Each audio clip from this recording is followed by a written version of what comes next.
Hello, everyone. Stephanie's in the house. Anita's in the house. Violent video games enjoyer is in the house. Welcome in. Big campaign rally today from Pittsburgh. Former President Barack Obama holding it down. We also have a campaign rally. Kamala, I think, where is she rallying? Both she and Tim Walz are rallying in, let's see. Oh. Okay. No, yeah, she's in Arizona. Okay. She's in Arizona. It looks like Doug Emhoff is going to be. He's in Georgia. Barack's in Pennsylvania. Here we go. Who do we got? Oh, is this Josh? Josh Shapiro, welcoming everybody in. All right, let's get to it. Where are we? Let me pull up the comments here, guys. Yes. Hello. Two powerful forces, Josh Shapiro and Barack Obama. They're in Pittsburgh. Let's go.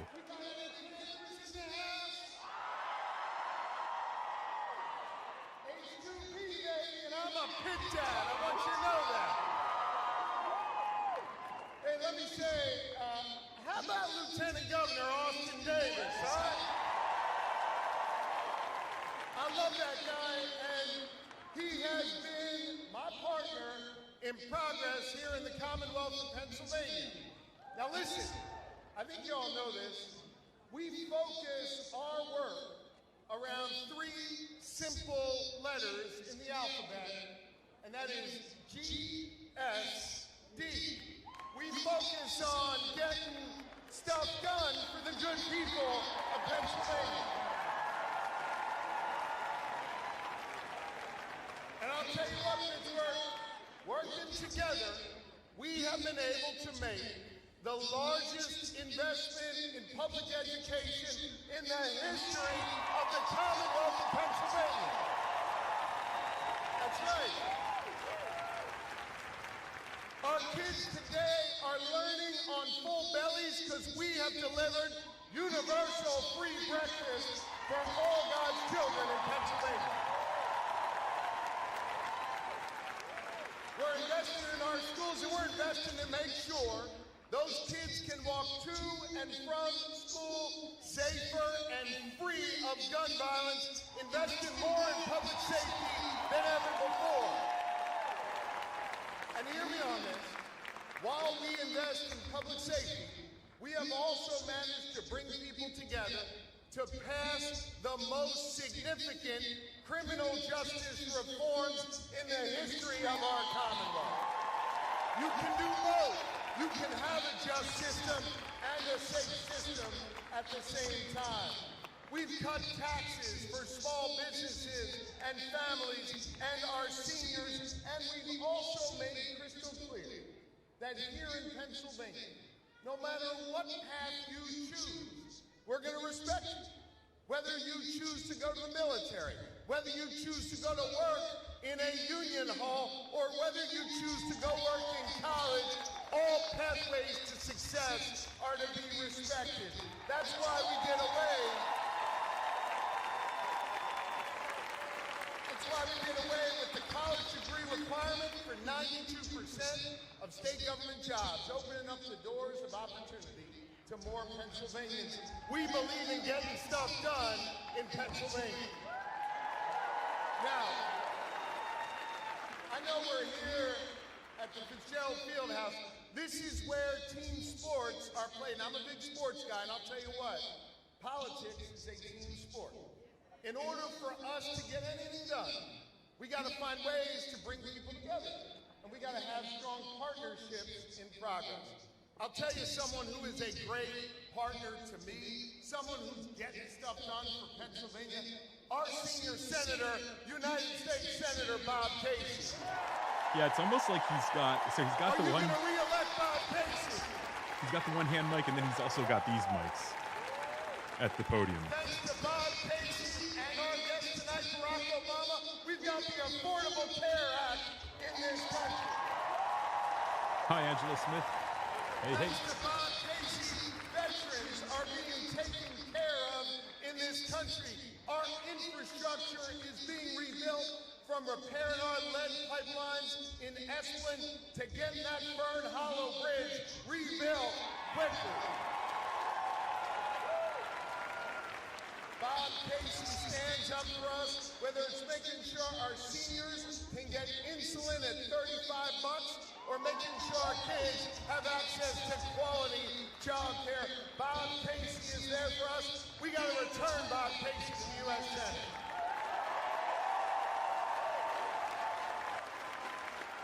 Politics is a team sport, and I'll tell you what, we have had great teammates in Joe Biden and Kamala Harris. Are you ready to send Kamala Harris to the White House? Let me tell you, I've known Kamala Harris for 20 years. She is tough as nails. She's a dedicated prosecutor. She is dedicated to being for the people. She is battle-tested. She is ready to go. She is prepared to lead, and she's going to be the 47th President of the United States. Now, Pennsylvania, much like the Senate race, you could not have a clear contrast between Kamala Harris and that guy she's running against, right?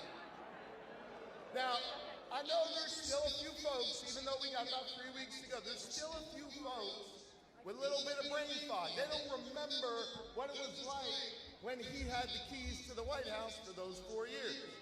So let me remind you, let's play a little catch up. Under Donald Trump, we had more chaos, less jobs, and a whole lot less freedom in this nation. We are not going back. Yeah, keep it simple there, Josh.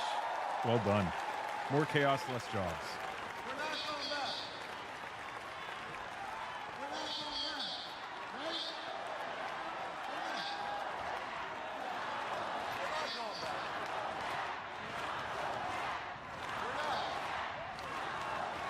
We're not. I don't want to go back. I don't want to go back to that time of division. I don't want to go back to that time where he tried to pit one person against another. I want to live in a country where no matter what you look like, where you come from, who you love or who you pray to, you are respected and belong here in this country. That's what I want. That's what Kamala Harris wants. I don't want more division. And I'll tell you what else I don't want. I don't want all this negativity. I'm sick and tired of it. I'm sick of it. The dude's a whiner, right? As we say to our kids as they were growing up, don't be a whiny pants, right? And listen, this is not the time to whine, America. I want you to think about this. In America today, we are producing more energy than ever before. That is good for our economy and great for our national security. In America today, we are beating China economically for the first time in economic generations. This morning in America, more people went to work than ever before. So I got a message to Donald Trump. Stop shit-talking America. Stop it. Cut it out. Cut it out. Right. Cut it out. Because hear me on this. This is the greatest country on earth. He better damn well start acting like it. In this country, we value our freedom. We cherish our democracy, and we love this country. And yet this guy wants to lead our nation, and he's so unfit to lead. He's so unfit to lead. But we have a leader in Kamala Harris, someone who's compassionate, someone who gives a damn, someone who wants to lift us up. And Pennsylvania, right now it's on us to lift her up.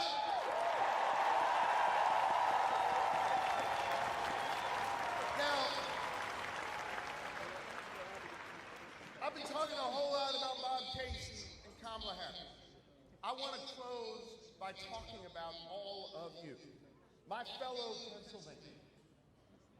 Kamala Harris and Bob Casey's names may be on the ballot, but here's the thing. It's your rights. It's your futures that are on the line. And here in Pennsylvania, you have awesome power to shape our future, to think about the kind of place you want your kids and your grandkids to grow up in. And hear me on this, you don't just have this power because, you know, we're the swingiest of all swing states, you know, politically speaking, of course. Right? Right? You don't just have this power because we're a swing state. You have this power because our ancestors gave it to you. And their ancestors gave it to them. And those who came before us handed down to us this mantle of responsibility. And it was born here in Pennsylvania, that sense of responsibility. And it started here not a year ago, not 10 years ago, not 100 years ago, but 248 years ago. You see, 248 years ago, just down the road in Philly, a band of patriots came together to declare our independence from a king. And let me tell you something. I don't care what the Supreme Court says. We're not going back to a king in this country. We are not. But we're not going back. We declare our independence from a king. And then our ancestors and theirs and those who came before us, some of them, took up arms, secured a nation, and they gathered again in Philadelphia, Pennsylvania, in Independence Hall. They came together to write a document. Hear me on this. An imperfect document. A document that didn't include all of us, but a document, importantly, that set us on a path of self-determination. That said, in this nation, we could define our future. We could be the determiners of our destiny. That is what the Constitution said. After that band of patriots signed that Constitution in Philadelphia, one of my predecessors, sounds crazy to say, Ben Franklin, former leader of Pennsylvania. I know, it's crazy to say, right? Ben Franklin signed the Constitution. And he walked out onto those cobblestone streets of Philadelphia. He was met by a woman. She looked him in the eye and she said, Mr. Franklin, what do we have here? A monarchy or a republic? Franklin looked her in the eye and he said, we have a republic if you can keep it.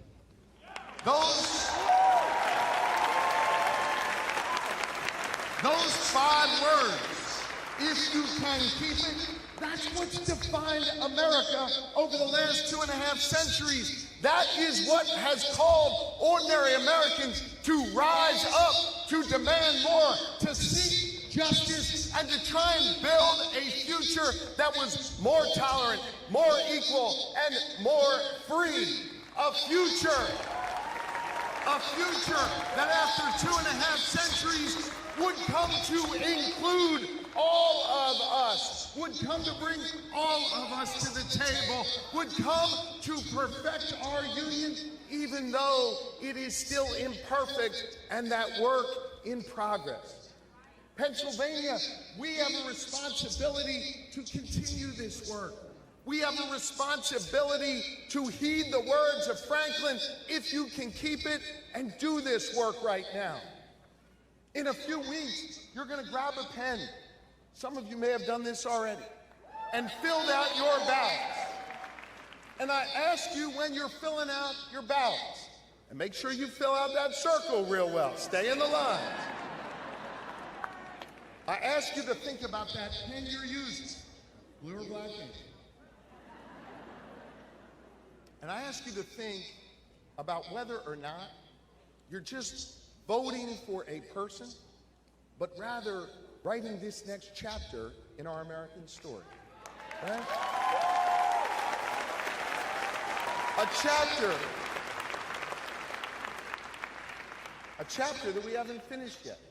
You see, the beauty of America has been, as we have written these chapters, we have always ended up better and stronger and more tolerant. And right now, we've taken a few steps forward in this chapter, but we've also been knocked back a step.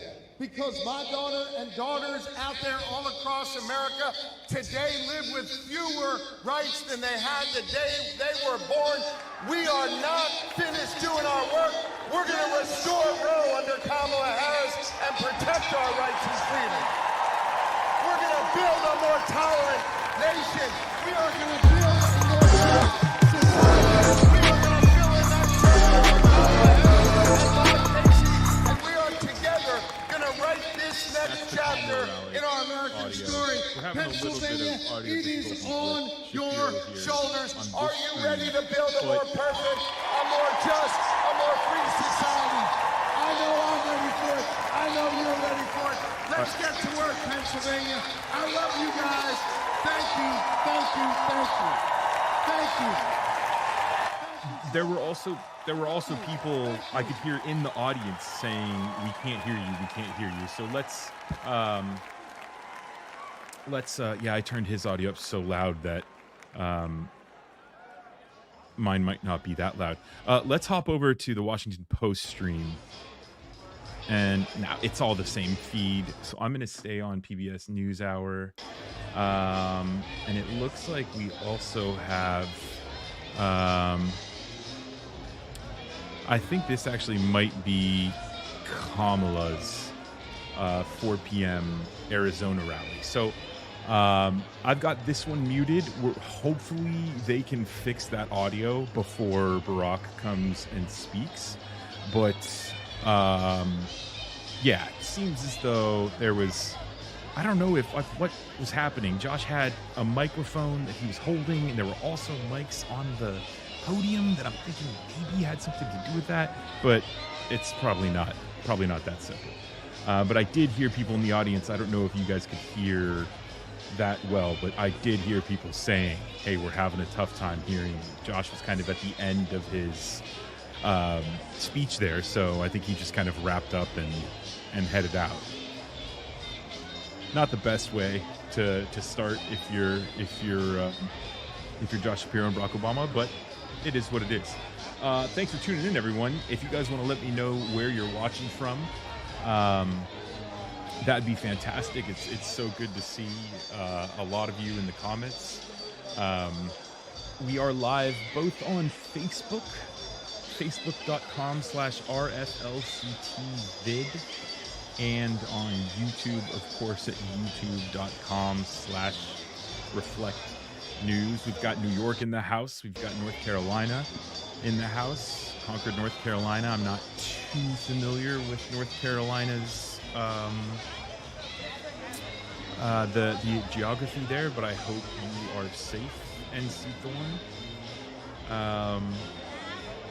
Anita from Knoxville, Tennessee. Anita, how are you? I did shout you out earlier. I just didn't know. I think you may have been away from the computer. San Antonio, Texas in the house. Awesome. I'm just going to mute this so that the video doesn't get slammed with a copyright notification. We've got almost 261 viewers, it's saying. Almost 100 likes. If you guys want to hit that like button on the stream, that goes a long way to help and bring more and more people into the stream. There we go. Boom. Just passed 100 likes. Thank you, guys. Endicott, New York. Mary Antano, welcome in. Thorn, safe here. Good. That's good to hear. Yeah, we have got a busy night tonight.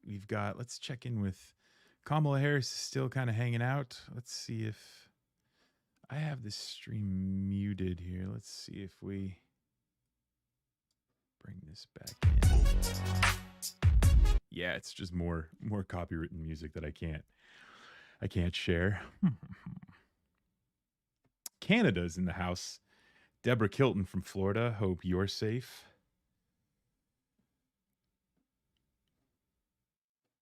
I did see somebody say Donald Trump's speech today from Detroit was a shit show. It absolutely was. He started talking about, I actually have a video coming out pretty soon here, but I mean, he did all sorts of stuff today. Let's see. He about today is high on our list. The whole country is going to be like, you want to know the truth? It'll be like Detroit. Our whole country will end up being like Detroit if she's your president. Our whole country will end up being like Detroit if she's your president. You're going to have a mess on your hands. In Detroit. He's in Detroit. I mean, I guess that doesn't really surprise us because, like Josh Shapiro said, he's been shit-talking the country for years now, right? That's just what he does. So of course he's going to go to these towns and shit talk them. I mean, does he really think that Michiganders are going to let him come in? Like the rural Michiganders are going to come in and say, hey, you know what, Donald? Yeah, man, you shit talk the urban area, the city. So yeah, like I'm going to vote for you. I mean, just what is this guy? What is he even talking about? And then, yeah, I'm in California, right? And we're talking about how terrible Trump is with national disasters and all the lies that he's talking about, the FEMA funding going to immigrants over Americans, and how he didn't want to send FEMA funding to California after the wildfires here. Like I'm from California. Blackouts and brownouts aren't a thing, but according to Donald Trump, we don't have electricity in California. You have brownouts and blackouts every week. And blackouts, I mean, the place is stone cold, broke, no electricity. And this idiot governor over there that I had to deal with, that is really, I don't know if he's really for real. So you have blackouts, brownouts all the time? Yeah, blackouts, brownouts all the time, except it's not happening. It's just not happening. Oh, J.D. Vance is also in a town hall with the female NASCAR driver. I can't remember her name, but doing his damnness to try to appeal to women voters. You see the 4 women they have front and center, 5 women they have front and center here, and that's just a complete circus over there. Looks like we're still waiting. Let's see if we're a little behind. Let's see if Barack has taken the stage yet. Barack has not taken the stage yet. And then we've got Kamala. Let's see what she's talking about. We have 3 of that family working with us. Come here, Samir, Zay, and Justin. How are you guys doing? Let's watch the beginning of this. If you didn't, I'd be okay. Come on. Oh my. You know. And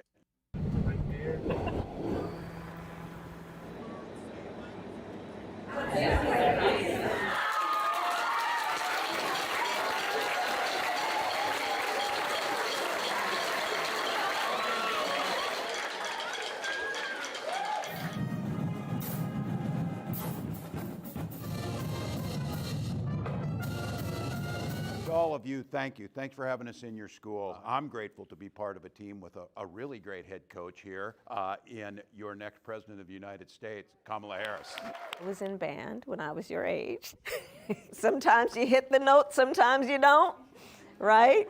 But all that practice makes for beautiful music. And so we wanted to come by just to let you know that our country is counting on you. All of you. You are leaders. All that you guys stand for, everything you have at stake is what is going to propel our country into the next era. I also played the xylophone and the vibraphone and the kettle drums. There you go. Right? Here we go.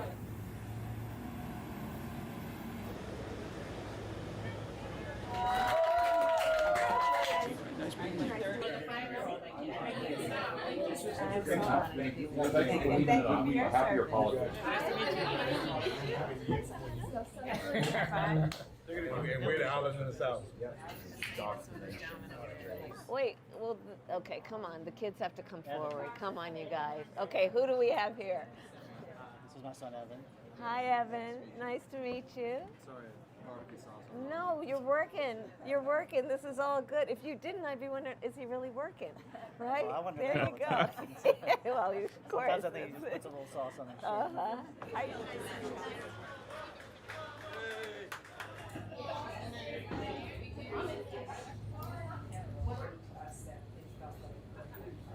Giving of yourself and everyone meet you.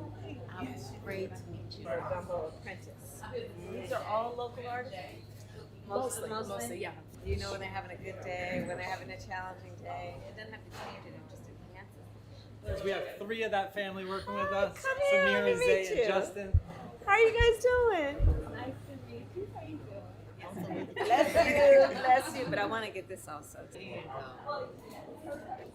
Oh, that looks so good. What is that cake? That's Chef Jay's. I want a slice of that. Caramel is like my favorite. Okay, chocolate and caramel? Fantastic. But what are you getting? Oh, I'm good. No, you don't want anything sweet? You don't want anything sweet? Yeah, ginger ale. Get something sweet. Well, you talked about that caramel cake. Yeah. Okay.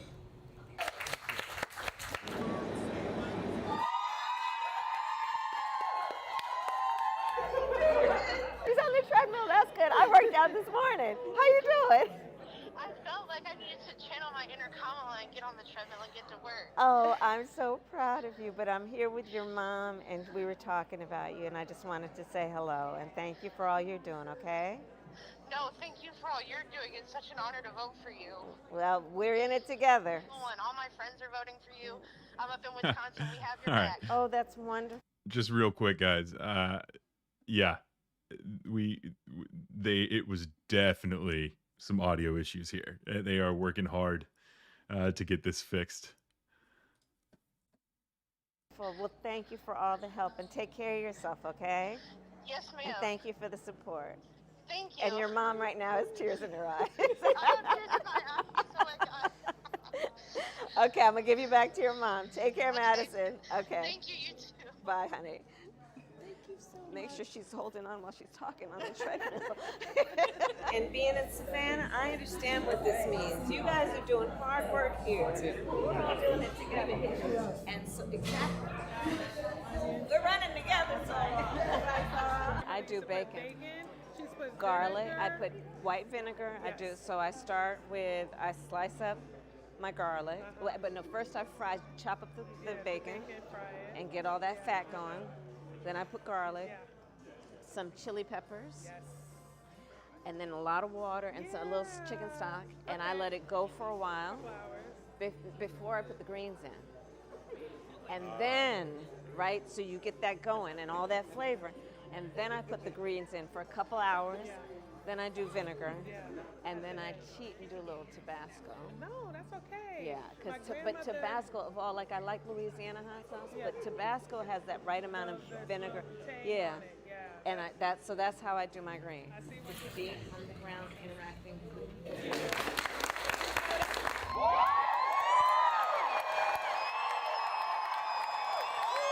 The future is always worth fighting for.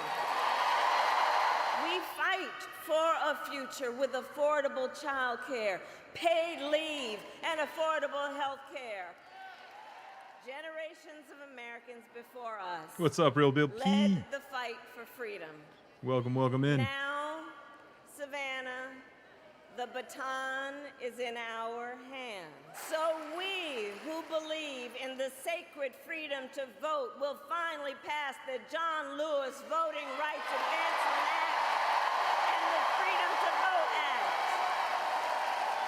We who believe in the freedom to live safe from gun violence will finally pass universal background checks and red flag laws.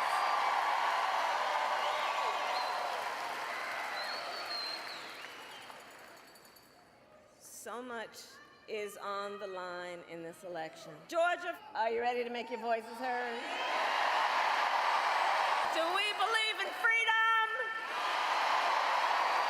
Do we believe in opportunity? Do we believe in the promise of America?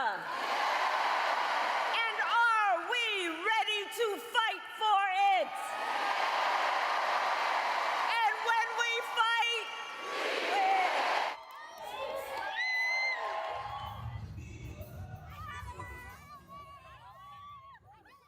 All right.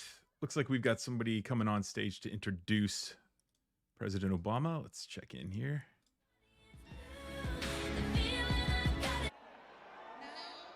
Better? Good evening, Pittsburgh. My name is Sheila Paye, and I am extremely honored to be here today to help welcome President Obama back to our city. I have been lucky to call Pennsylvania my home my entire life. I grew up in Johnstown, PA, and moved to Pittsburgh as an adult, and I now proudly claim it as my home. I am here on the stage today because so much is on the line in this election. The stakes could not be higher, and right here in Pittsburgh, we are going to decide what kind of future we want for ourselves. Donald Trump wants to take us backwards. Trump, at all. Trump and his Project 2025 agenda would take us into the past, rip away more of our fundamental freedoms, and raise costs for families like yours and mine. Is her microphone not coming through? Do I need to turn her up even more? Vice President Harris has a very different vision for the future. She wants to take us forward.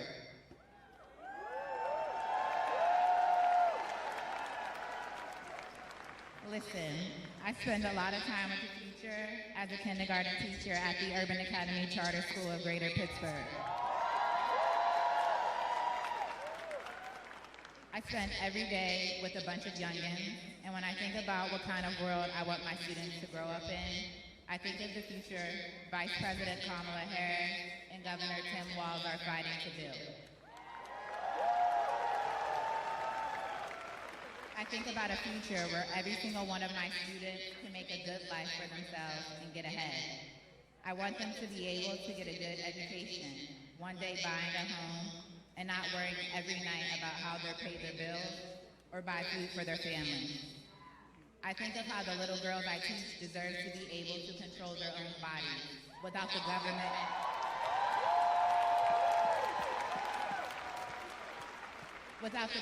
interfering with their decision about when or if they want to start a family.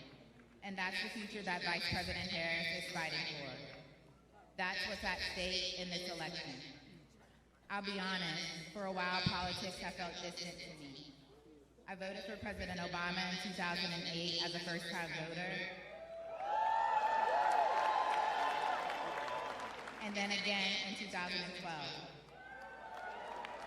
If anyone is wondering whether your vote matters, whether your voice matters, let me be very clear, they absolutely do. Just a few votes at every polling place this year can make the difference between Donald Trump forcing his Project 2025 agenda upon us and Vice President Harris taking the oath of office in January and fighting for each and every one of us here.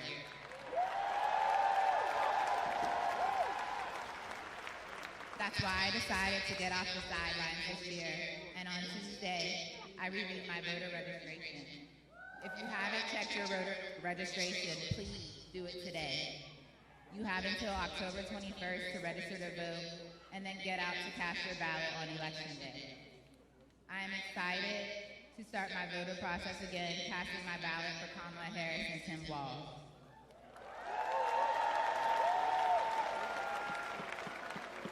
President Obama has told us, all of us, that we have the power to decide our country's future, and I am going to do just that. We need to create the kind of change we want to see in this country, and we are going to do that by electing Vice President Harris and Democrats up and down the ballot.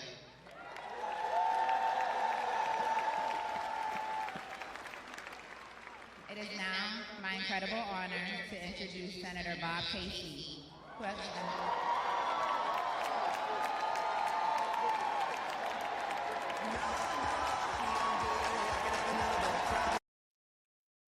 Oh, this is so awkward. Oh, this is so awkward. What is going on, Pennsylvania?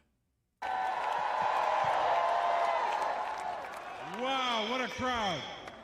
I got one question for this crowd. Are you ready to win? Are you ready to elect Kamala Harris? Yeah, where are they? The Tim Penn Walz? Center? Come on now. And are you ready to help me win this United States Senate seat? All right. Now,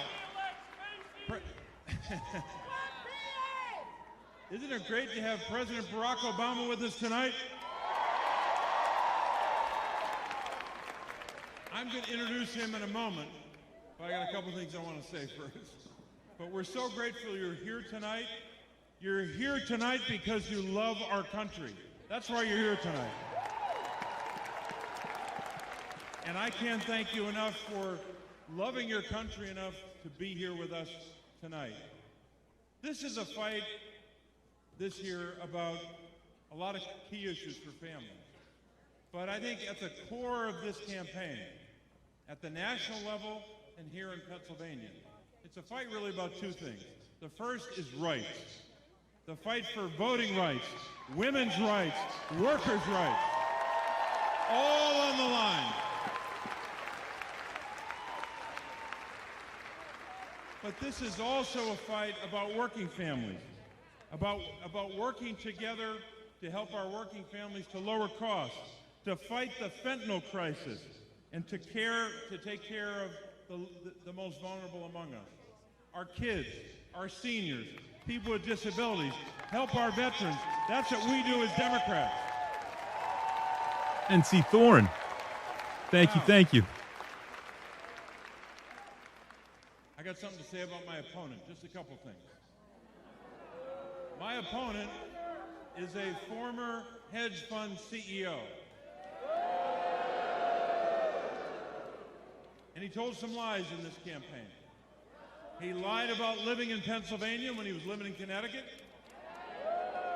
He lied about how he grew up. He said he came from nothing. That's what he said.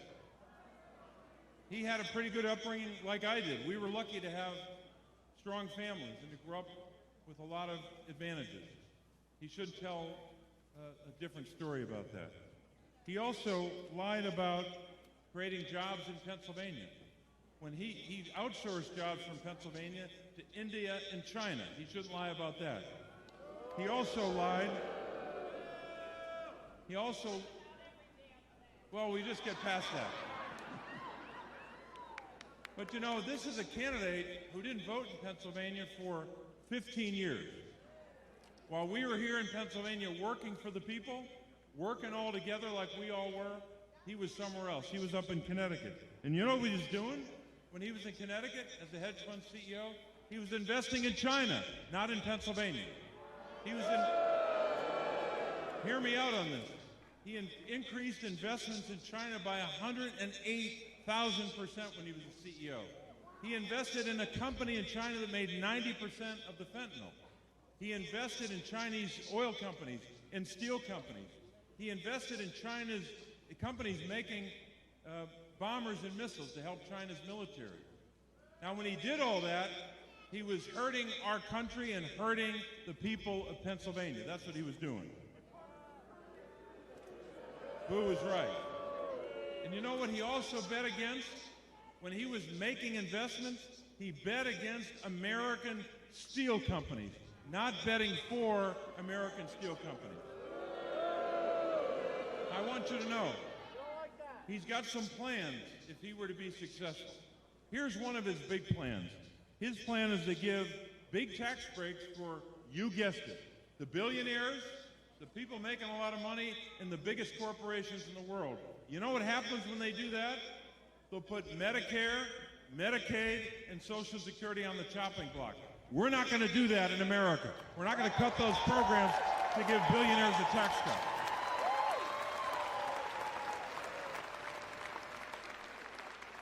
Now, these out-of-state billionaires know that I won't vote for their tax cuts. I've already proven that. I voted against the billionaire tax cuts of 2017. So they're a little mad at me now. They're mad at me that I'm going after them on corporate greed as well. They're pretty damn mad about that. You know what they're doing? They're spending more than $100 million to defeat me in this race. Well, I got news for those billionaires. I'm going to beat David McCormick, and I'm going to beat those billionaires. Yep. Now, I need you to help me. I need you to help me. Go to bobcasey.com and help us to fight off those billionaires. And we're grateful you're here tonight, because tonight we're here to focus on the future of our Commonwealth and our country.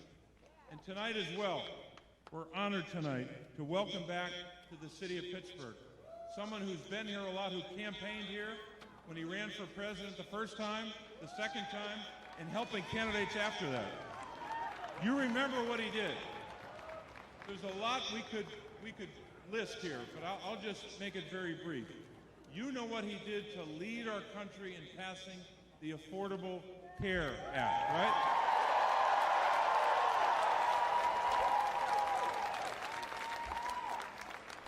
And I not only voted for that legislation, I fought off all the attempts to gut it and to repeal it.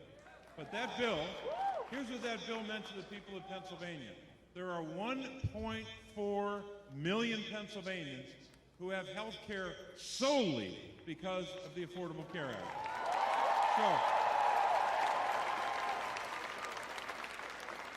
And we know that so many Pennsylvanians, hundreds and hundreds of thousands of them, have coverage for pre-existing conditions because of that Affordable Care Act. So tonight, as we come here tonight to talk about winning these campaigns for Kamala Harris and Tim Walz all the way down the ballot, we're also here to welcome back to Pittsburgh and to thank him for his work for delivering for the people of Pennsylvania when he was president, the 44th president of the United States, Barack Obama.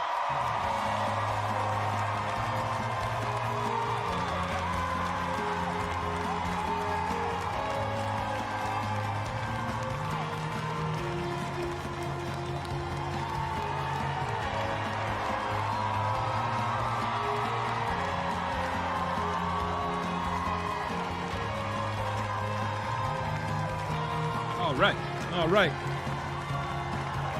Welcome in, Reptile Z, Real VP. Thanks for the call out for the memberships.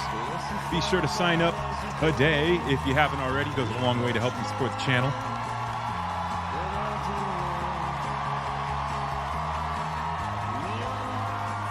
Hello, Pittsburgh! Are you fired up?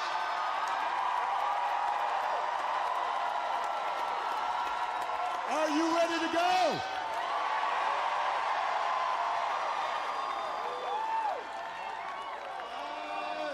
It is good.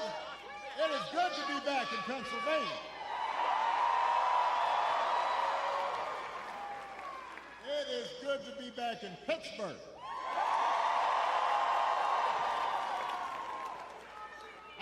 I love Pittsburgh. You know, Yeah, hit that like button, guys, to let people know Barack is taking the stage. The food in Pittsburgh, I don't usually do this, but this is a little bit of a Yelp rating. Just had some of Pamela's pancakes. I first had those like 10, 15 years ago when I was running. And I was all like, I need some of those pancakes this time out. And even though I'm from Chicago, some of you may know, when I was a kid, I was a Steelers fan. So, and watching the Steelers this season, it seems I'm not the only guy from Chicago who likes being in Pittsburgh. Because so far, Justin Fields is doing pretty good. Now, before we get started, we have a little bit of work to do here. All right, so I want everybody to be, just settle in. We got some work to do. Before we get started, I did want to say that we are, heartbroken about the loss of life in Florida, North Carolina, states across the Southwest. We are thinking about people, families whose lives have been upended by the storms over the last couple of weeks. I could not be more grateful for the first responders and FEMA professionals who have put themselves in harm's way to try and help.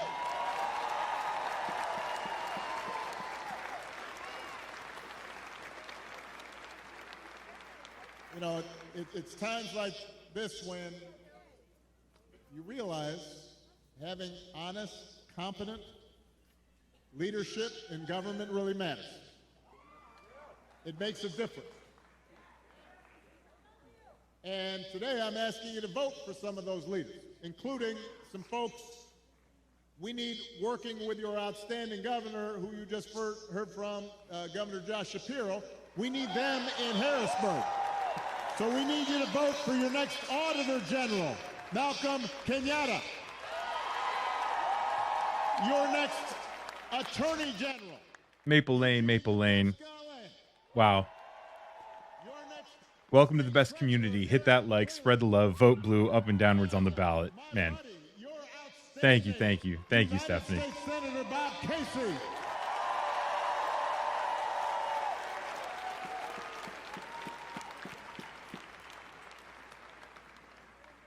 Here in Pennsylvania, there are 3 ways to vote. You can vote early, in person, at the county election office, or at a satellite office. You can also vote by mail. And if you need to figure out how to do that, just go to iwillvote.com/PA to find a place to vote early or to request a ballot. And of course, you can vote at your polling place on Election Day, November 5th. But if you're at this rally, let's face it, you're probably voting unless you are 12. So you also have to help your friends and family make a plan to vote. And even if you're 12, you can do that. Talk to your mom and dad and aunts and uncles, because together we have a chance to choose a new generation of leadership in this country and start building a better and stronger and fairer and more hopeful America. Now, you've already heard tonight, this election is going to be tight, because there are a lot of Americans who are still struggling out there. They're still striving to make life better for themselves, for their families, and for their kids. And let's face it, as a country, we've been through a lot these last few years. We had a historic pandemic wreaking havoc on communities and businesses. Disruptions from the pandemic then caused prices to spike, and that put a strain on family budgets. And in many ways, it's felt like the aspirations of working people have taken a back seat to the priorities of the rich and the powerful. So I get it, why people are looking to shake things up. I mean, I am the hopey-changey guy. So I understand people feeling frustrated and feeling we can do better. What I cannot understand is why anybody would think that Donald Trump will shake things up in a way that is good for you, Pennsylvania. I don't understand that.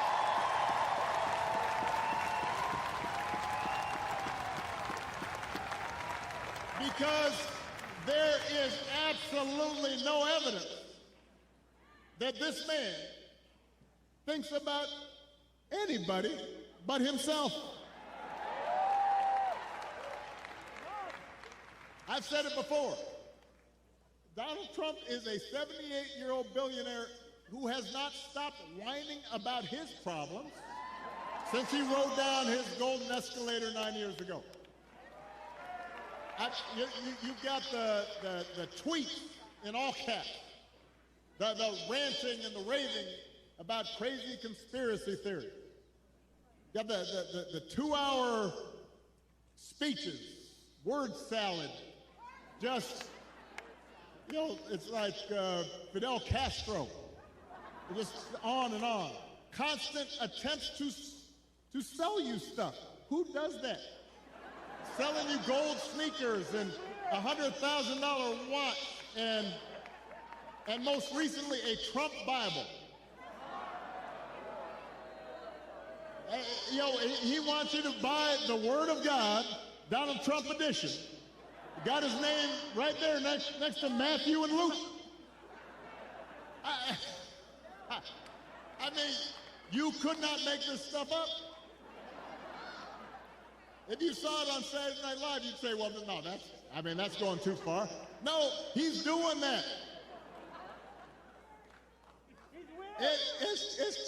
It's crazy. And the reason he does it is because all he cares about is his ego and his money and his status. He's not thinking about you.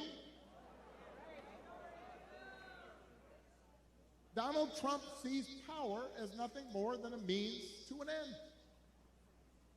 He wants the middle class to pay the price for another huge tax cut that would mostly help him and his country club buddies. Doesn't care if he costs more women their reproductive freedoms because it won't make a difference in his life. Do not boo. Vote.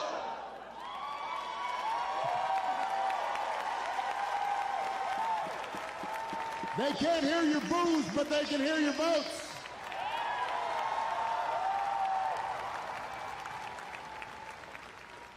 Most of all, Donald Trump wants us to think that this country is hopelessly divided between us and them, between the quote-unquote real Americans who support him and the outsiders who don't. Because having people divided and angry, he figures boosts his chances of being elected. And he doesn't care who gets hurt. I mean, think about it. Just the other day, we learned that on January 6th,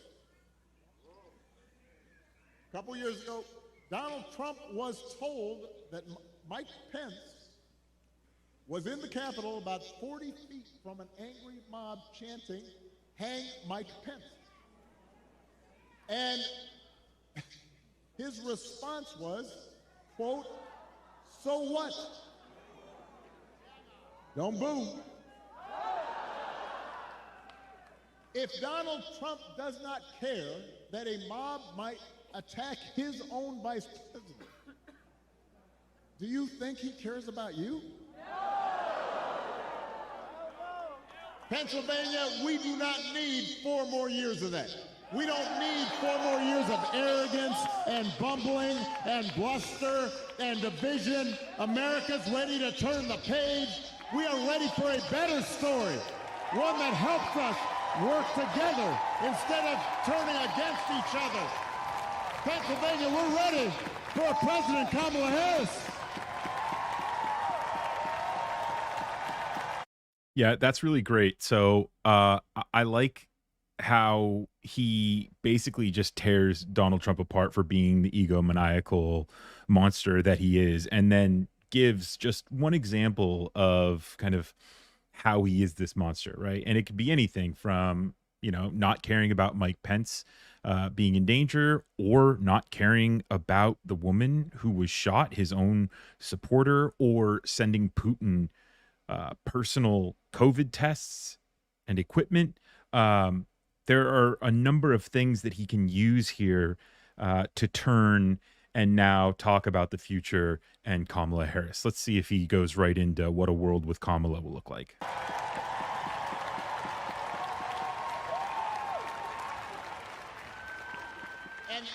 And the good news is Kamala Harris is ready to do the job. This is a leader who has spent her life fighting on behalf of people who need a voice and a chance. Somebody who was raised in the middle class, who worked a summer job at McDonald's while she earned a degree, who believes in the values that built this country. Somebody who has served with distinction in every office that she has ever held. I think we probably had a fainting spell back there. So let's make space for the emergency folks. This happens sometimes. Everybody bend their knees a little bit. You've been standing for a while. You can dance if you want. I just suggest bend your knees. But she'll be okay. Kamala is as prepared for the job as any nominee for president has ever been. That's who Kamala is.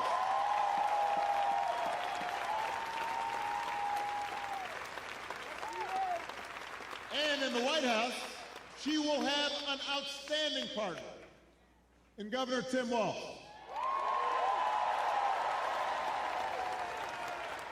Tim is a veteran. He is a teacher. He's a coach. He's a hunter. He's been a great governor working with Democrats and Republicans to get stuff done. He can also take a vintage truck apart and put it back together again. You think Donald Trump can do that? For that matter, do you think Donald Trump has ever changed a tire in his life? I'm just trying to picture.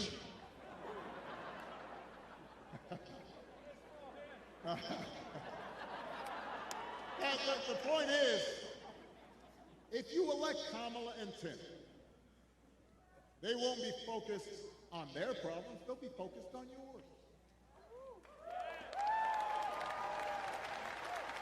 They understand that too many folks here in Pennsylvania and across the country are struggling to pay the bills. Even though wages are steadily growing and inflation is finally slowing, the price of everything from health care to housing to groceries, it's still too high. And that takes a real bite out of paychecks. It hurts. So the question is, who's really going to do something about it? That's what you should be asking yourself. Now, Donald Trump's plan is to do what he did last time, which was give another massive tax cut to billionaires and big corporations. And then, don't boo, I'm going to break you of this habit. And the reason some people think, well, I don't know, I remember that economy when he first came in being pretty good. Yeah, it was pretty good, because it was my economy.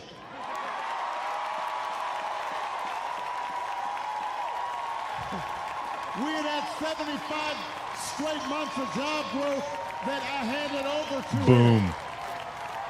Boom. And what did he do? Wrecked it.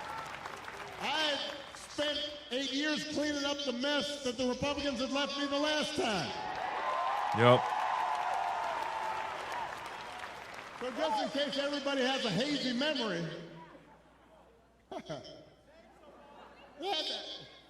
he didn't do nothing except those big tax cuts. His other big economic plan now is to slap tariffs on everything, from food to TVs. Now, understand what tariffs are. Anything that's coming from that's made elsewhere and comes here you slap extra money on top of it. And if other countries are cheating, in some cases, it makes sense because you want to have a fair playing field. But what he's proposing is basically a Trump sales tax that could cost the average family almost $4,000 a year. So if you're concerned about higher prices, that is not the way to get lower prices. That's going to come out of your pocket. You think prices are high now? Donald Trump's message basically is, you ain't seen nothing yet. All right, so that's, as far as you can tell, that's his plan, right? Because it's not written down anywhere. When it comes to health care, it's a concept. You heard it in the debate. Donald Trump's got one answer. Ending the Affordable Care Act that 45 million people rely on. The other day, his running mate, J.D. Vance, had the... You gotta vote! The other day, his running mate had the nerve to say, Donald Trump salvaged the Affordable Care Act.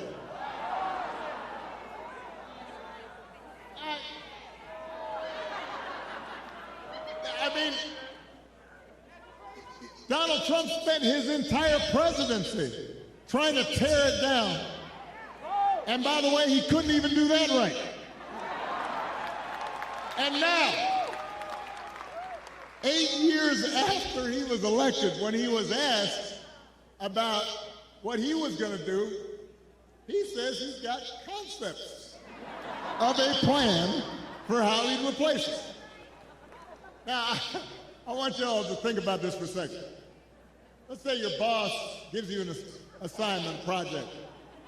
He says, I need this on Friday. And Friday comes around and he says, so, did you finish that project I asked for? And you say, well, I actually haven't started, but I have a concept of a plan. Or you could try it at home. Honey, did you do the dishes? I have a concept of a plan to do the dishes. How's that going to go over? If it wouldn't work for you, why in the heck should it work for the President of the United States?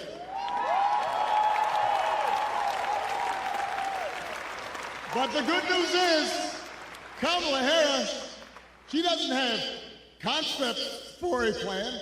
She has an actual plan to make your life better.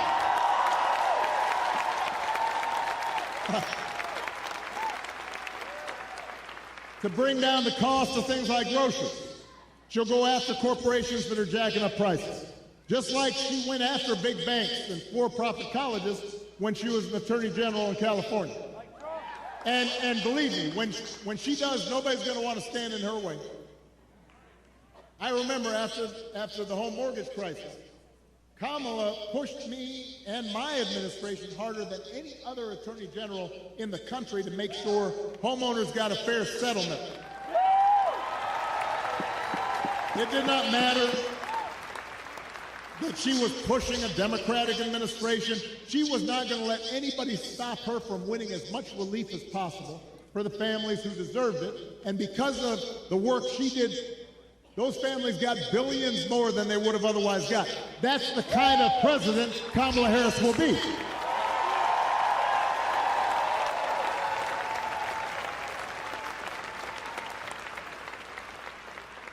To lower housing costs, Kamala will cut red tape and work with governors like Josh Shapiro, as well as the private sector, to build 3 million new homes.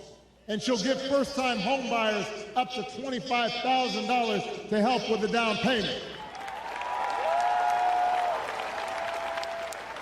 Plans, concrete plans. And for a lot of folks, that could be the difference between watching their dreams pass them by and finally owning a place of their own.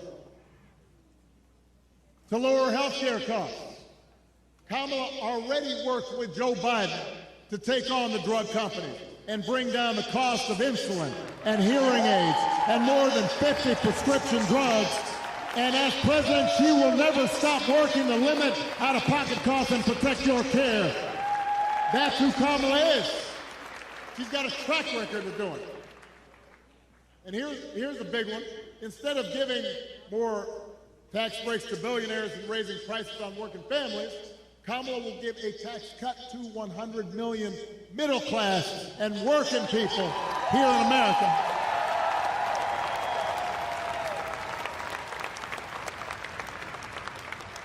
So, if you're a new parent, you could qualify for a $6,000 tax credit during the first year of your child's life. Because I don't have to tell a lot of you, raising kids is hard. And she wants to make it easier to afford stuff like a crib or a car seat or diapers. I remember buying diapers. I remember the first time I went in the store, right after Malia was born. I was like, what? That's how much diapers cost? I remember changing diapers. You think Donald Trump ever changed a diaper?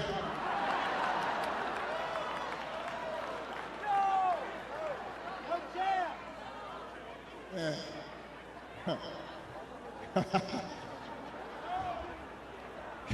I almost said that, but I decided I shouldn't say it.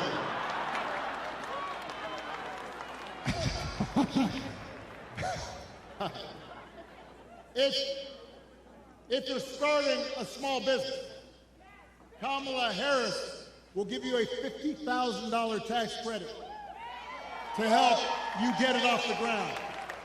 That's who Kamala Harris is. That's what she stands for. So with Kamala, you've got actual plans. Trump, concepts of a plan.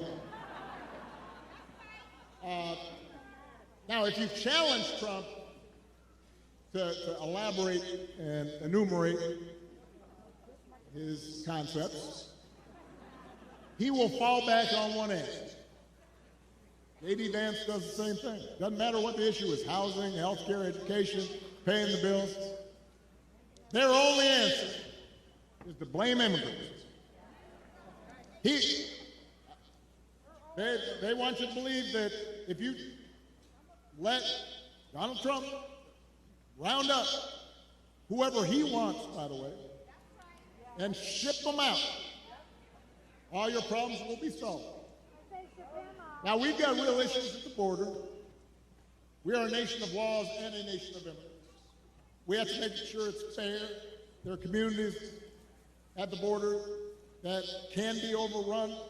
We've got to actually solve a problem. But when I hear Donald Trump talking, I've got one question. As I recall, Donald Trump was president for 4 years. And if rounding up and deporting millions of desperate people and building the beautiful wall, and didn't matter whether some of those folks you rounded up were women and children, if that's the answer to everything, well, why didn't you solve the problem? Why were the number of immigrants basically the same when you left office as when you took office? I'll tell you why. Because he didn't have a real plan. He had talking points. He had concepts of a plan. And the plan was mean and ugly. And it was designed to enhance his politics and make people angry, not to solve the problem. You know what would actually help bring order to the border and fix our immigration system? The bipartisan deal that Kamala Harris supported, even though it was written by one of the most conservative Republicans in Congress, the same bill that Donald Trump tanked on purpose because he thinks fear-mongering is how he's going to win this election. He told Republicans, even the ones who had originally supported, don't vote for it. because he doesn't want the problem solved. We don't need a president who will make problems worse just to make his own political circumstances better. We need a president who actually cares about solving problems and making your life better, and that's what Kamala Harris will do. Yep. Okay, fired up there. I do want to just quickly point out that, you know, Donald Trump using immigration is just like him using Hurricane Helene and Milton. He uses people who are their most desperate. He uses Americans, immigrants in their most desperate times to try to score political points. He is disgusting. And, you know, Obama talking about there how the border deal would have gone a long way to help the border. That's true. It also requires us working with Latin countries to help them there so that people don't feel the need to flee their home countries. I also want to just say quickly, welcome, NC Thorne. Thank you so much for signing up to be a new member. You, sir, are a legend. Okay, let's get back to Barack Obama.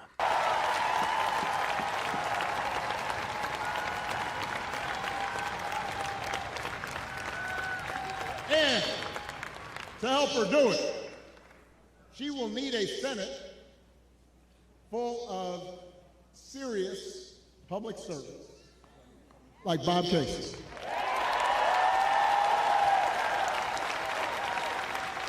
I'm going to talk about this man just for a second. I've known Bob for almost 20 years. I've watched his daughters grow up. I know his brothers and cousins, and let me tell you, there are a lot of brothers and cousins. And I can tell you that no one is more humble and more honest and more rooted in his community and has more integrity than Bob Casey.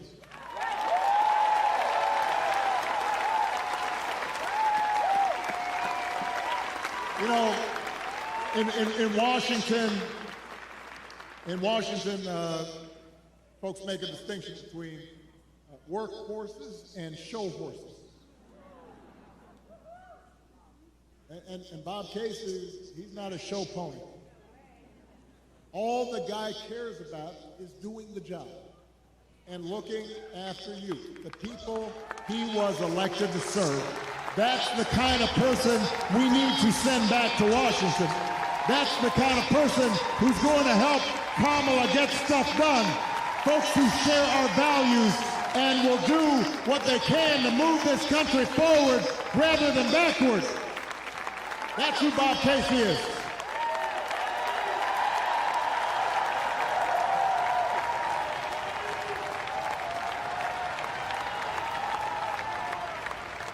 Now, one of those values is freedom. And during election time, there are a lot of flags and there's a lot of talk about freedom. So let me talk about that just for a second. Because I don't think we've ever had an election with candidates who understand freedom more differently. For Donald Trump and his cronies, freedom means that the powerful can do whatever they please. Fire workers for trying to organize a union. Dodge paying their fair share of taxes. Try to draw out your votes when they lose an election. Control what women can and can't do with their bodies. In other words, for Trump, freedom is getting away with stuff.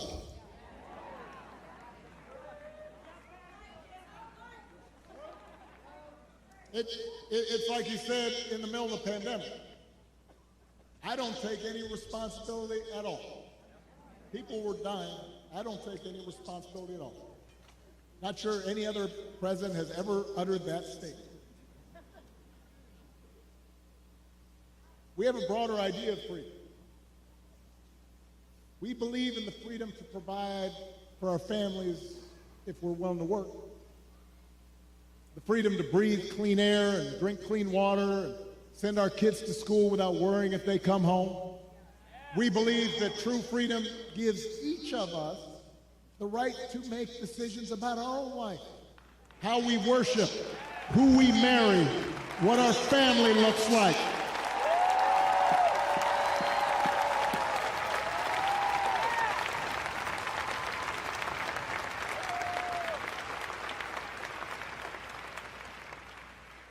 And real freedom also means that we're going to disagree on how each of us should live our lives. And we have to respect other people's views on these issues. You know, I've always said there are good people of conscience on both sides of the abortion divide. I respect anyone whose faith tells them that it isn't something they support.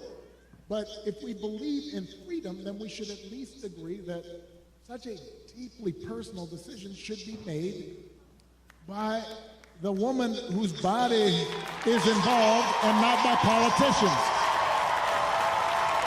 Thank you, Helena.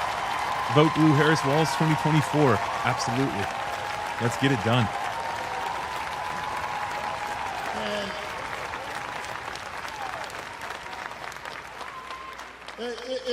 It has been fascinating to watch Donald Trump just tie himself into a pretzel on this issue. I mean, when he ran for president the first time, he said he would support punishing women who got an abortion. That's what he said. Thank you. Now, well, a couple weeks ago, what did he say? He said, "Don't worry, women, I'll be your protector. I'll tell you how he protected you." He handpicked 3 of the Supreme Court justices who overturned Roe versus Wade. Went out there and bragged about it. And now there are Trump abortion bans in 20 states, many of them with no exception for rape or incest. And when he's asked about it, he says, well, everybody wanted it this way. Really? He thinks women want to have to drive hundreds of miles to find a doctor who can help them? Does he think doctors want to choose between letting a woman die or going to jail for giving her the life-saving care that she needs? That is not something people chose. Now, Donald Trump may be confused about that issue, but let's not be confused. Let's be clear about what's at stake here. If you send Bob Casey back to the Senate, he'll vote to restore reproductive freedom that women had for nearly 50 years. And if Congress passes that bill, Kamala Harris will sign it into law. Kent Smith, I see you. Thank you. Thank you.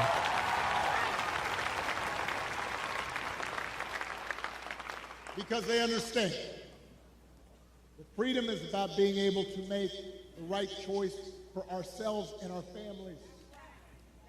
It's about recognizing that other people have the freedom to make their own choices, even if they're different from ours. And it's an example of how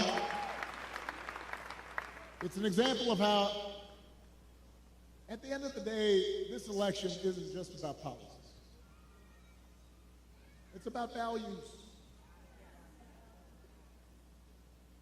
It's about who we are and how we treat each other.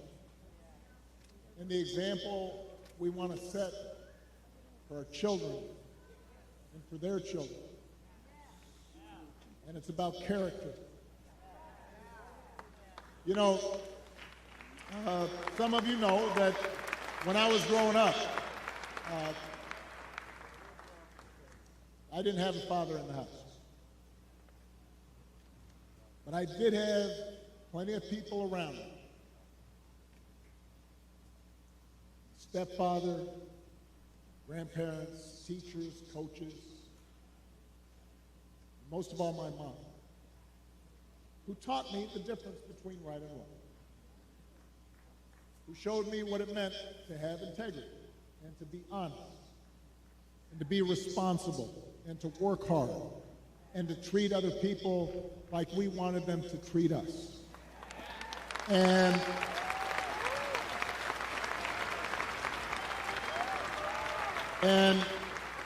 I had a bunch of role models out there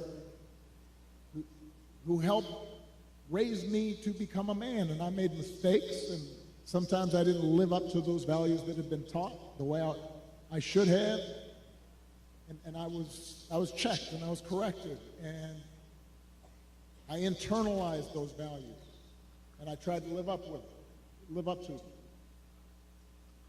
And I suspect most of you grew up the same way. And you know, that process of trying to live out your best self, trying to live out your values, that doesn't stop after the age of 20 or 21. It keeps going, and as I got older, I continued to benefit from friends like Bob Casey and Josh Shapiro and others who would reinforce those values and who I didn't want to disappoint. And obviously, my wife. And my daughters, you know, who I want to make sure, you know, Malia and Sasha are watching. I want to make sure that I don't disappoint them, and that I'm passing on these values to them. You know, and here in Pittsburgh, I'm thinking about another example. Somebody who was a dear friend of mine and who's passed away now, Dan Room, who, you know, here was a guy who won 6 Super Bowls, 8 AFC championships, had enormous wealth and power. But I remember walking around, I guess it was Heinz Field by that time. I'm old enough to remember Three Rivers Stadium. Now I know it's something else. But Dan knew the name of every single person in the Steelers organization. You know, we'd pass by a custodian and he'd say, "Hey, Jimmy, how you doing? How's the family?" All the front office staff, he cared about them. He used his influence to get more black and brown head coaches hired in the NFL. He gave back to his community. He was known for his integrity. He helped support the peace process in Northern Ireland, became my ambassador to Ireland, and continued to help encourage people who were so far apart to come together. He had character. That's what I think about so much these days, because it's so different from what we see out of the Republican nominee. And it's been one of the most disturbing aspects of this election season about Trump's rise in politics, is how we seem to have set aside the values that people like Dan stood for and Bob stood for and that I was taught, and those didn't used to be Republican Democratic values. I mean, it used to be we'd have arguments about tax policy or foreign policy, but we didn't have arguments about whether you should tell the truth or not. We didn't make excuses for people who just violated basic norms of treating people fairly and with respect. I mean, just last week, I talked about this. We had one of the deadliest hurricanes in American history. The beautiful town of Asheville, North Carolina, one of my favorite places in the country. Spent time there, amazing people. Devastating. Hundreds of people killed. And President Biden and Vice President Harris were down there meeting with local officials and comforting families, asking how they could help. And Donald Trump at a rally just started making up stories about the Biden administration withholding aid from Republican areas and siphoning off aid to give to undocumented immigrants. Just made the stuff up. Everybody knew it wasn't true. Even local Republicans said it was not true. And now the people of Florida are dealing with another devastating storm. And I want you to watch what happens over the next few days, just like the last time. You're going to have leaders who try to help, and then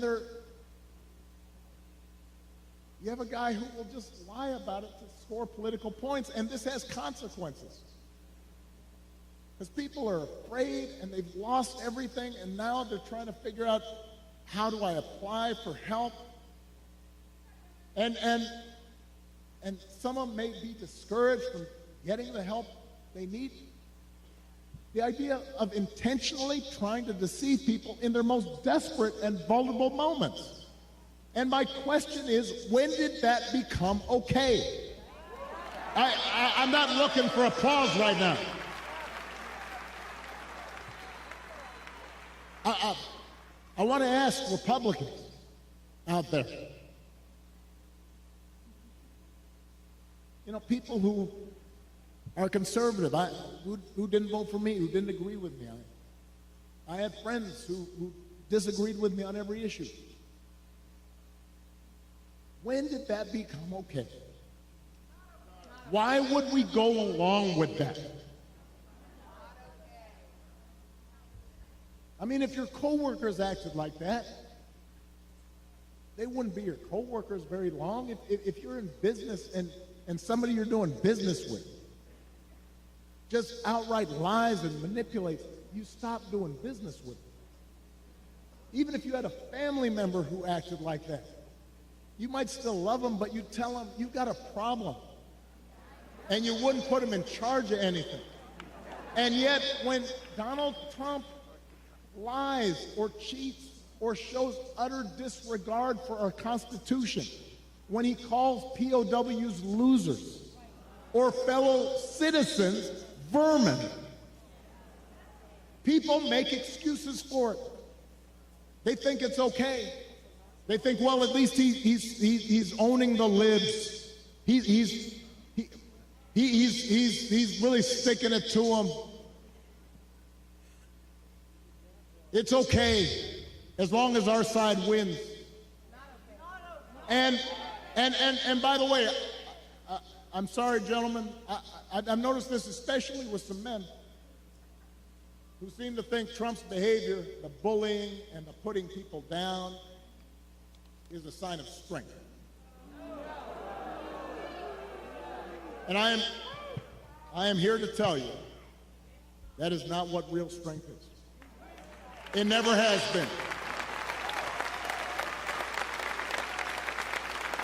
Real strength is about working hard and carrying a heavy load without complaining. Real strength is about taking responsibility for your actions and telling the truth even when it's inconvenient. Real strength is about helping people who need it and standing up for those who can't always stand up for themselves. That is what we should want for our daughters and for our sons, and that is what I want to see in a president of the United States of America.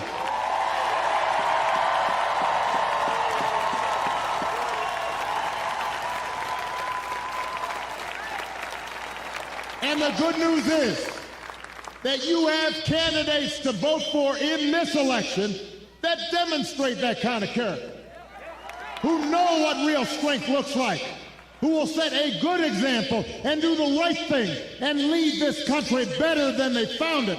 So, Pennsylvania, that is the choice in this election. It's not just about policies that are on the ballot. It is about values, and it is about character. So whether this election is making you feel excited or scared or hopeful or frustrated or anything in between, do not just sit back and hope for the best. Get off your couch and vote. Put down your phone and vote. grab your friends and family and vote. Vote for Kamala Harris as the next president of the United States. Vote for Tim Walz as the next vice president of the United States. Vote for Bob Casey and this whole incredible Pennsylvania Democratic ticket. Help your friends and family members and neighbors and co-workers do the same. Because if enough of us make our voices heard, we will leave no doubt about the election outcome. We'll leave no doubt about who we are and what America stands for. And together we'll keep building a country that's more fair and more equal and more just and more free. That is our task. That is our responsibility. Let's go do it. Thank you, Pittsburgh. Thank you, Pennsylvania. Let's go vote. President Barack Obama is back, ladies and gentlemen. You know, I was thinking about this. Back in 2020, it was really hard, right? Because we were in the middle of the pandemic and Barack's fire just wasn't there. Now we get to see Barack's fire. We haven't seen it in a while. And he is absolutely going to bring it over the next, what do we have? 3.5 weeks, something like that, until the election. Yeah, that is how you end a speech right there. It seems to be that his big things are going to be what freedom means to them versus what it means to us, and what strength means to them and what it means to us. If you're joining us late, he broke down that freedom to Donald Trump is the freedom to get away with stuff, right? Whereas for Democrats, for Kamala Harris, it's the freedom to love who you want, to pray to any religion that you want. These are fundamental things for Democrats. I also kind of want to go back to what freedom means to MAGA, and not just Donald Trump. With Donald Trump, it's freedom to get away with crimes, right? But with MAGA, it's freedom to get away with being racist. It's freedom to get away with being a misogynist. It's freedom to get away with being a white nationalist. That's what freedom means to the MAGA cult. And that's what we're shutting down in November. And here, President Obama talking directly to young men, which Donald Trump is really trying to agitate. He's really trying to get them to vote by, talking all this bullshit about him being the strong candidate. President Obama is going to end, I think, all of his speeches with what strength means to him. And you could see that he was getting emotional about this, talking about the fact that he didn't grow up with a father in the household, and that how, and he didn't really say it, but there are a lot of young men out there who are growing up without a father in the household, and Donald Trump to them represents what they think strength is, and they couldn't be more off. Because again, going back to what Donald Trump thinks strength is, it's also getting away with stuff, right? It's I didn't pay my taxes because I knew the loopholes. That makes me a good candidate. That makes me a strong business person. Just insanity. Just insanity. But that is Barack Obama, and he is on the campaign trail. He's fired up. I'm going to end it there. Guys, thank you so much. Stephanie, thank you for the super chat. I think that's what it was. We also had a few more supers. NC Thorne, thank you for joining. If you guys are brand new to the channel and you haven't subscribed yet, be sure to do that. And if you want to help financially with the channel, you can sign up to become a Reflect member. And that goes straight to helping make better content and cover this election with everything that's going on. Let's see, Helena, thank you for the super chat. And then I think it was Kent I want to say thank you for your super chat. Thank you guys. 260 likes, almost 250 people watching the live stream. Thank you guys. Thank you for tuning in. And I am going to be live streaming. I'm going to try to live stream every Barack Obama campaign rally if we can. King James, welcome. Thank you for subscribing. And over on Facebook, thank you guys for tuning in. Thank you guys for watching. Denise Parker, thank you. And I will catch you guys in the next live stream. Vote.